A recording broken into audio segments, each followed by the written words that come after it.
Hi అండి, praise lord. అందరూ బాగున్నారా? అందరూ దేవుని కృపలో ఎదుగుతున్నారని నమ్ముతున్నానండి. నా ఛానల్ని మొదటిసారిగా ఎవరైనా చూస్తున్నట్లయితే షేర్ చేయండి, లైక్ చేయండి, సబ్స్క్రైబ్ చేయండి. నిన్నటి దినాన మరి నోవాహు జలప్రళయం గురించి మనం తెలుసుకున్నామండి.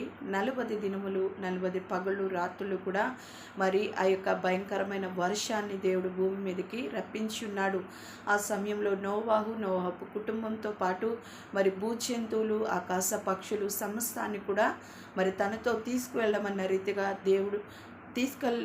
రీతిగా మరి నోవాహు తీసుకొని ఆ ఓడలోనికి వెళ్ళినప్పుడు మరి ఆకాశ తూములు విప్పబడ్డాయి అంటండి. విప్పబడి భూమి మీద ప్రచండమైన వర్షము కురిపించబడింది. అలాగూ కురిపించిన తరువాత 150 దినముల తర్వాత దేవుడు నోవాహు కుటుంబాన్ని, భూజంతువులను సమస్తాన్ని జ్ఞాపకం చేసుకొని మరి ఆ యొక్క వర్షం ఆగిపోయినట్లుగా